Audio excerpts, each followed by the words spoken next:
Hello everyone, ಇವತ್ತು ಪುದೀನಾ chicken ಹೇಗೆ ಮಾಡೋದಂತ ನೋಡೋಣ. ಸೊ ಫಸ್ಟ್ ಒಂದು ಪೇಸ್ಟ್ ರೆಡಿ ಮಾಡ್ಕೋಬೇಕಾಗುತ್ತೆ. ಸೊ ಅದಕ್ಕೆ ಇಂಗ್ರೀಡಿಯೆಂಟ್ಸ್ ಇಷ್ಟು ಬೇಕಾಗುತ್ತೆ. ಸೊ ಒಂದು ಈರುಳ್ಳಿ, ಖಾರಕ್ಕೆ ಎಷ್ಟು ಬೇಕೋ ಅಷ್ಟು ಹಸಿಮೆಣಸಿಕಾಯಿ, ಚಕ್ಕೆ, ಲವಂಗ, ಒಂದು ಗೆಡ್ಡೆ ಬೆಳ್ಳುಳ್ಳಿ, ಹಾಗೆ 1.5 ಇಂಚಷ್ಟು ಶುಂಠಿ. ಸೊ ಈ ಇಂಗ್ರೀಡಿಯೆಂಟ್ಸ್ನೆಲ್ಲ ಆಯಿಲಲ್ಲಿ ಫ್ರೈ ಮಾಡ್ಕೋಬೇಕಾಗತ್ತೆ. ಸೊ ಒಂದು ಬಾಣಲಿಲಿ 2 ಟೇಬಲ್ ಸ್ಪೂನ್ ಎಣ್ಣೆ ಹಾಕೊಂಡು ನಾವು ಏನೇನು ಇಂಗ್ರೀಡಿಯೆಂಟ್ಸ್ ತಗೊಂಡಿದ್ದೀವಿ ಅದನ್ನೆಲ್ಲ ಫ್ರೈ ಮಾಡ್ಕೊಳ್ಳಿ ಚೆನ್ನಾಗಿ. ಸೊ ನೆಕ್ಸ್ಟ್ ಇದಕ್ಕೆ ಮೇನ್ ಪುದೀನಾ ಸೊಪ್ಪು. ಸೊ ಇಲ್ಲಿ ನಾನು ಅರ್ಧ ಇಡಿಯಷ್ಟು ಕೊತ್ತಂಬರಿ ಸೊಪ್ಪು ಹಾಗೆ 1 ಇಡಿಯಷ್ಟು ಪುದೀನಾ ಸೊಪ್ಪು ತಗೊಂಡಿದ್ದೀನಿ. ನೀವು ಇನ್ನ ಸ್ವಲ್ಪ ಪುದೀನಾ ಸೊಪ್ಪನ್ನ ಜಾಸ್ತಿ ಹಾಕೋಬಹುದು, ಟೇಸ್ಟ್ ಇನ್ನ ಚೆನ್ನಾಗೇ ಇರುತ್ತೆ. ಸೊ ಇದನ್ನೆಲ್ಲ ಹಾಕೊಂಡು ಚೆನ್ನಾಗಿ ಫ್ರೈ ಮಾಡ್ಕೊಳ್ಳಿ. ಅಂಡ್ ನಿಮ್ಗೆ ಖಾರಕ್ಕೆ ಎಷ್ಟು ಬೇಕೋ ಅಷ್ಟು ಮೆಣಸಿಕಾಯಿ ಹಾಕೊಳ್ಳಿ. ನಾನು ಇಲ್ಲಿ ಒಂದು 7-8 ಹಾಕೊಂಡಿದ್ದೀನಿ. ಸೊ ನಿಮ್ಗೆ ಎಷ್ಟು ಬೇಕೋ ಅಷ್ಟು ಮೆಣಸಿಕಾಯಿ ಹಾಕೋಬಹುದು. ಸೊ ಇದನ್ನೆಲ್ಲ ಈ ರೀತಿ ನೋಡಿ ಈ ರೀತಿ ಫ್ರೈ ಮಾಡ್ಕೊಂಡು ಮಿಕ್ಸಿ ಮಾಡ್ಕೋಬೇಕಾಗತ್ತೆ. ಸೊ ನೀರ್ ಹಾಕದೆ ರುಬ್ಕೊಳ್ಳಿ. ಸೊ ಅದೇ ಬಾಂಡ್ಲಿಗೆ ಈಗ ನೆಕ್ಸ್ಟ್ 2 ಟೇಬಲ್ ಸ್ಪೂನ್ ಎಣ್ಣೆ ಹಾಕೊಂಡು ಒಂದು ಈರುಳ್ಳಿನ ಉದ್ದುದಾಗಿ ಹೆಚ್ಚಿಟ್ಕೊಂಡಿರೋ ಈರುಳ್ಳಿ ಹಾಕೊಂಡು ಫ್ರೈ ಮಾಡ್ಕೊಳ್ಳಿ. ಅದ್ರ ಜೊತೆಗೆ 2 ಪಲಾವ್ ಎಲೆ ಹಾಗೆ 2 ಸ್ಟಾರ್ ಹಾಕೊಂಡು ಈರುಳ್ಳಿ ಸಾಫ್ಟ್ ಆಗೋವರೆಗೂ ಫ್ರೈ ಮಾಡ್ಕೊಳ್ಳಿ.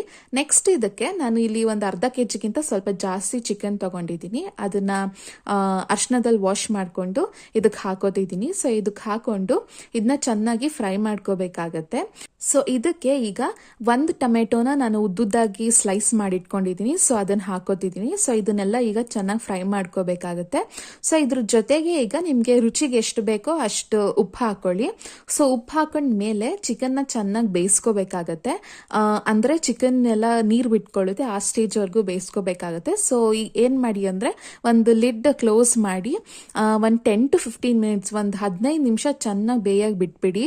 ಸೊ 15 ನಿಮಿಷ ಬೆಂದಾದ್ಮೇಲೆ ಈ ರೀತಿ ಕಾಣುತ್ತೆ ನೋಡಿ, ಲೈಕ್ ಟೊಮ್ಯಾಟೊ ಎಲ್ಲ ಸಾಫ್ಟ್ ಆಗಿರುತ್ತೆ ಅಂಡ್ ಆಲ್ಸೋ ಸ್ವಲ್ಪ ಚಿಕನ್ ನೀರು ಬಿಟ್ಕೊಂಡಿರುತ್ತೆ. ಸೊ ಚಿಕನ್ನ ಈ ಸ್ಟೇಜ್ ಅಲ್ಲಿ ಬೇಯಿಸ್ಕೊಳ್ಳೋದು ತುಂಬಾ ಇಂಪಾರ್ಟೆಂಟ್ ಆಗುತ್ತೆ. ಸೊ ಚೆನ್ನಾಗಿ ಬೇಯಿಸ್ಕೊಳ್ಳಿ.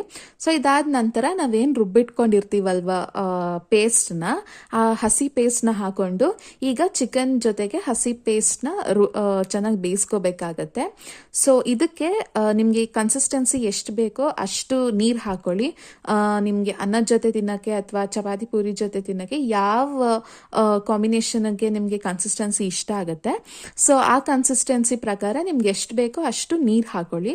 ಸೊ ನೀರು ಹಾಕೊಂಡ ಮೇಲೆ ಮತ್ತೆ ನಾವು ಒಂದು 10 to 15 ಮಿನಿಟ್ಸ್ ಈ ಮಸಾಲ ಜೊತೆಗೆ ಚಿಕನ್ನ ಬೇಯಕ್ಕೆ ಬಿಟ್ಬಿಡ್ಬೇಕಾಗತ್ತೆ. ಸೊ ಚಿಕನ್ ಇನ್ನ ಬೆಂದಿರಲ್ಲ. ಸೊ ಚಿಕನ್ ಚೆನ್ನಾಗಿ ಬೇಯಲಿ ಅಂತ ಒಂದು 10 to 15 ಮಿನಿಟ್ಸ್ ಬೇಯಕ್ಕೆ ಬಿಟ್ಬಿಡಿ. ಸೊ ಇದು ಬೇಯ್ತಾ ಏನಾಗುತ್ತೆ, ಗ್ರೇವಿ ಕನ್ಸಿಸ್ಟೆನ್ಸಿ ಬರುತ್ತೆ. ಇನ್ನ ಥಿಕ್ ನೋಡಿ, ಈ ರೀತಿ ಥಿಕ್ ಆಗಕ್ಕೆ ಸ್ಟಾರ್ಟ್ ಆಗುತ್ತೆ. ಸೊ ಅಲ್ಲಿವರೆಗೂ ಬೇಯಿಸ್ಕೊಳ್ಳಿ. ಸೊ ಉಪ್ಪೇನಾದ್ರೂ ಹಾಕೋದಿದ್ರೆ ಟೇಸ್ಟ್ ನೋಡಿ ಹಾಕೋಬಹುದು, ಇಲ್ಲಿ ಅಡ್ಜಸ್ಟ್ ಮಾಡ್ಕೋಬಹುದು. ಸೊ ಇದಕ್ಕೆ ಈಗ ನಾನು ಒಂದು 1/2 ಟೇಬಲ್ ಸ್ಪೂನ್ ಅಷ್ಟು chicken masala and 1/2 table spoon ಅಷ್ಟು ಪೆಪ್ಪರ್ ಹಾಕೋತಿದ್ದೀನಿ. ಸೊ ಇದು ಜಸ್ಟ್ ಫ್ಲೇವರ್ಗೋಸ್ಕರ, ಎಕ್ಸ್ಟ್ರಾ ಫ್ಲೇವರ್ಗೋಸ್ಕರ. ಇದನ್ನ ಜಾಸ್ತಿ ಏನು ಹಾಕೋಬೇಡಿ, ಅರ್ಧ ಟೇಬಲ್ ಸ್ಪೂನ್ ಹಾಕೊಂಡ್ರೆ ಸಾಕಾಗುತ್ತೆ. ಸೊ ಇದನ್ನೆಲ್ಲ ಒಂದು ಚೆನ್ನಾಗಿ ಮಿಕ್ಸ್ ಕೊಟ್ಟು ಸ್ವಲ್ಪ ಹೊತ್ತು ಬೇಯಾಗಿ ಬಿಟ್ಬಿಡಿ. ನೋಡಿ ಅದು ಈ ಗ್ರೇವಿ ಕನ್ಸಿಸ್ಟೆನ್ಸಿಯಾಗಿ ಈ ರೀತಿ ಥಿಕ್ಕಾಗಿ ಫಾರ್ಮ್ ಆಗಕ್ಕೆ ಸ್ಟಾರ್ಟ್ ಆಗುತ್ತೆ. ಸೊ ಇವಾಗ ನೀವು 1 ಟೇಬಲ್ ಸ್ಪೂನ್ ಕಾರ್ನ್ಫ್ಲೋರ್ಗೆ 2 ಟೇಬಲ್ ಸ್ಪೂನ್ ನೀರು ಹಾಕೊಂಡು ಆ ಮಿಕ್ಸರ್ನ ಇದಕ್ಕೆ ಹಾಕೊಳ್ಳಿ. ಸೊ ಇದೇನು ಮಾಡುತ್ತೆ ಅಂದರೆ ಗ್ರೇವಿ ಕನ್ಸಿಸ್ಟೆನ್ಸಿನ ಕರೆಕ್ಟಾಗಿ ಬ್ಯಾಲೆನ್ಸ್ ಮಾಡುತ್ತೆ. ಸೊ ಆ ಒಂದು ಥಿಕ್ನೆಸ್ ಚೆನ್ನಾಗಿ ಬರುತ್ತೆ. ಸೊ ನೋಡಿ ಈ ರೀತಿ. ಸೊ ಇದು ಆಲ್ಮೋಸ್ಟ್ ಪುದೀನಾ ಚಿಕನ್ ರೆಡಿ ಆಯಿತು. ಚಿಕನ್ ಎಲ್ಲ ಕರೆಕ್ಟಾಗಿ ಬೆಂದಿದೆ. ಸೊ ನಾವು ಕರೆಕ್ಟಾಗಿ ಬೇಯಿಸಿದ್ದೀವಿ. ಸೊ ಇದು ಅನ್ನದ ಜೊತೆ ಕಾಂಬಿನೇಷನ್ ತುಂಬ ಚೆನ್ನಾಗಿರುತ್ತೆ. ಇದು ಪರ್ಫೆಕ್ಟ್ ಕಾಂಬಿನೇಷನ್. ಸೊ ಟೇಸ್ಟ್ ಅಂತೂ ತುಂಬ ಚೆನ್ನಾಗಿತ್ತು. ಸೊ ಈ ವಿಡಿಯೋನ ಟ್ರೈ ಮಾಡಿ ನೀವು ಕಾಮೆಂಟ್ ಮಾಡ್ತೀರಾ ಅಂತ ಅನ್ಕೊಂತೀನಿ. ಸೊ ಈ ವಿಡಿಯೋ ಇಷ್ಟ ಆಗಿದ್ದಲ್ಲಿ ಲೈಕ್ ಮಾಡಿ, ಶೇರ್ ಮಾಡಿ, ಕಮೆಂಟ್ ಮಾಡಿ, ಹಾಗೆ ನನ್ನ ಚಾನಲ್ಗೆ ಸಬ್ಸ್ಕ್ರೈಬ್ ಆಗಿ. Thank you so much.